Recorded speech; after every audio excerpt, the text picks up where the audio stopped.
Hemocytometer. The simplest, most convenient and cheapest method of accurately determining the number of cells in a sample is to use a hemocytometer and a microscope. A hemocytometer is a specialized slide that has a counting chamber with a known volume of liquid. നമുക്കൊരു സാമ്പിളിൽ എത്ര cell അല്ലെങ്കിൽ spores ഉണ്ട് എന്ന് എളുപ്പത്തിൽ കണ്ടുപിടിക്കാനുള്ള ഒരു device ആണ് haemocytometer.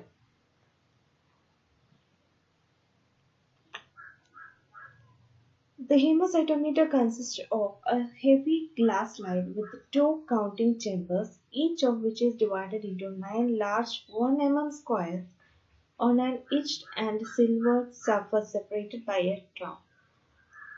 A cover slip sits on top of the raised support of the shaped tower, enclosing both chambers. There is a V or notch at either end where the cell suspension is loaded into the hemocytometer. When loaded with the cell suspension, it contains a defined volume of liquid. The engraved grid on the surface of the counting chamber ensures that the number of particles in a defined volume of liquid is counted. The hemocytometer is placed on the microscope stage and the cell suspension is counted. ഇതൊരു specialised slide ആണ്. ഇതിൽ നമുക്ക് അറിയാവുന്ന വോള്യത്തിലുള്ള counting chamber ആണ് ഉണ്ടായിരിക്കുന്നത്. ആദ്യം തന്നെ ഈ സ്ലൈഡിനെ 2 കൗണ്ടിങ് ചേംബർ ആയിട്ട് ഡിവൈഡ് ചെയ്തിട്ടുണ്ട്. ഇതുപോലെ ഇരിക്കും. 2 കൗണ്ടിങ് ചേംബേഴ്സ് ആയിട്ട് ഡിവൈഡ് ചെയ്തിട്ടുണ്ട്. ഈ ഓരോ കൗണ്ടിങ് ചേംബറും 1 mm വീതമുള്ള 9 സ്ക്വയേഴ്സ് ഉണ്ടാവും. ഇതാണത്. 2 കൗണ്ടിങ് ചേംബേഴ്സ്, അതിനെ 9 സ്ക്വയേഴ്സ് ആയിട്ട് ഡിവൈഡ് ചെയ്തിട്ടുണ്ട്. ആൻഡ് ഈ സ്ക്വയർ ഇസ് 1 mm. ഇതിനൊരു എച്ച് ഷേപ്ഡ് ഗ്രൂവ് ഉണ്ടാവും വിത്ത് 2 prominent ridges. ഇതിലേക്കാണ് സെൽ സസ്പെൻഷൻ നമ്മൾ ലോഡ് ചെയ്യുന്നത്. ഈ സ്ലൈഡ് നോക്കുവാണെങ്കിൽ എച്ച് ഷേപ്ഡ്. ഇതാണ് നമ്മൾ മൈക്രോസ്കോപ്പിൽ കൂടി നോക്കുമ്പോൾ കാണുന്നത്.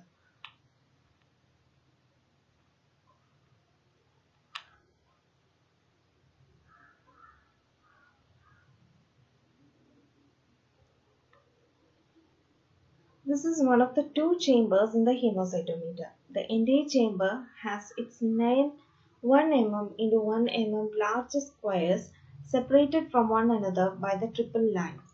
Area of each is 1 mm square. Within each of the large corner 1 mm squares are 16 small squares that are there to help orient you during counting, to help avoid counting a given cell more than one.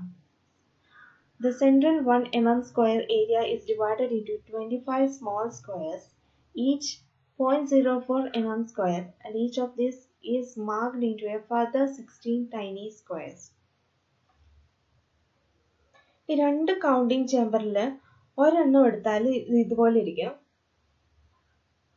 1 mm into 1 mm large square ആയിട്ട് divide ചെയ്തിട്ടുണ്ടാവും. 9 എണ്ണം ഉണ്ടാവും ഇത്.